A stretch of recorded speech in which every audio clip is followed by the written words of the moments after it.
megang mandat dari bangsa, dari rakyat sejak tanggal 20 Oktober 2024. Sudah saatnya kita lebih komunikatif, lebih proaktif dalam memberi keterangan tentang keadaan yang berlaku. Kemarin saya sadar, beberapa minggu lalu sudah mulai sadar bahwa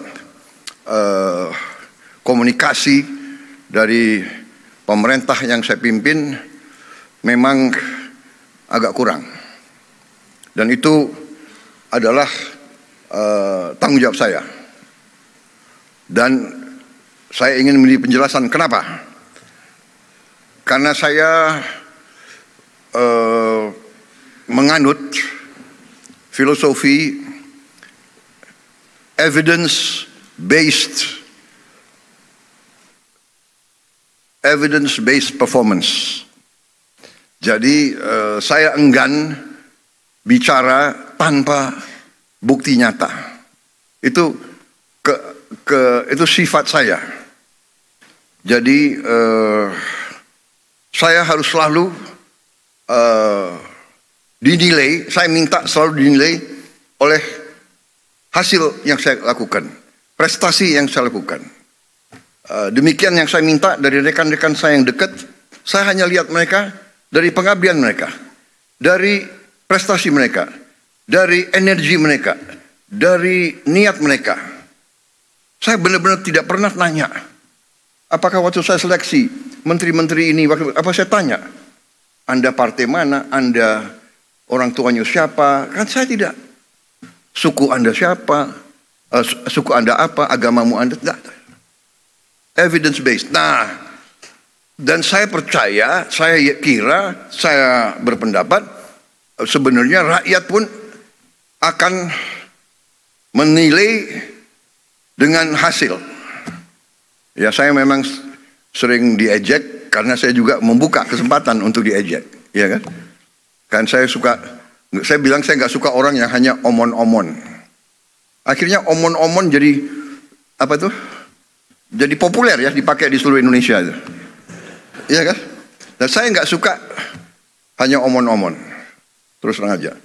Jadi saya pikir oke, begitu saya ditetapkan sebagai pemenang oleh KPU, saya kumpulkan tim kecil dan kita mulai bekerja. 5 bulan kita kerja terus tanpa diliput media. Kadang-kadang diliput media malah kerjanya sulit, ya. Karena media ingin bukti seketika. Padahal tidak ada dalam manajemen suatu usaha, dalam manajemen suatu organisasi, dalam menjalankan suatu proyek, tidak bisa seketika. Yang bisa seketika itu hanya Nabi Musa yang punya tongkat.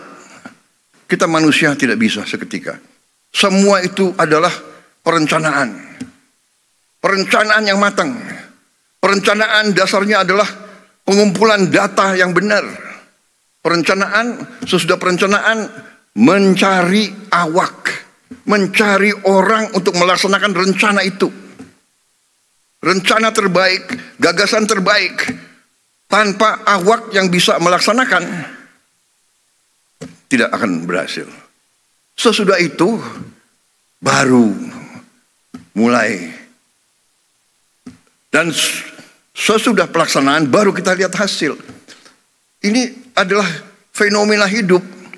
Nggak bisa kita tanam pohon, kita minta buahnya turun lusa. Tidak mungkin. Ini melawan hukum alam. Kita cari benih yang bagus, kita cari tanah yang cocok, kita harus ada sumber air, kita harus ada cuaca yang baik, kita tanam, kita rawat, baru hasilnya mungkin 5 tahun, 6 tahun. Ya kan?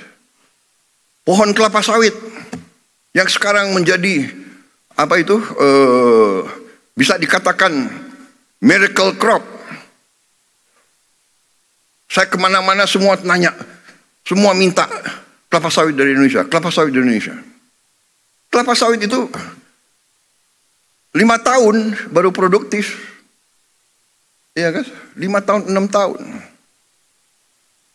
Jadi dibutuhkan perencanaan, pemilihan personalia, pelaksanaan yang benar, dan keteguhan,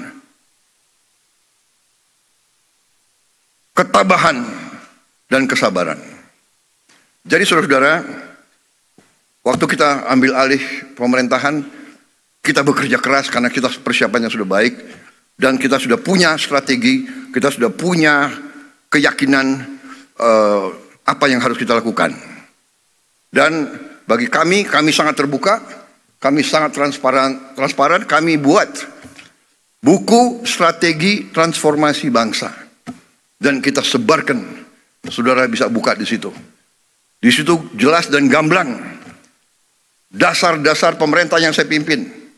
Dasarnya adalah Pancasila dan Undang-Undang Dasar 45. Bukan sebagai mantra, bukan sebagai slogan,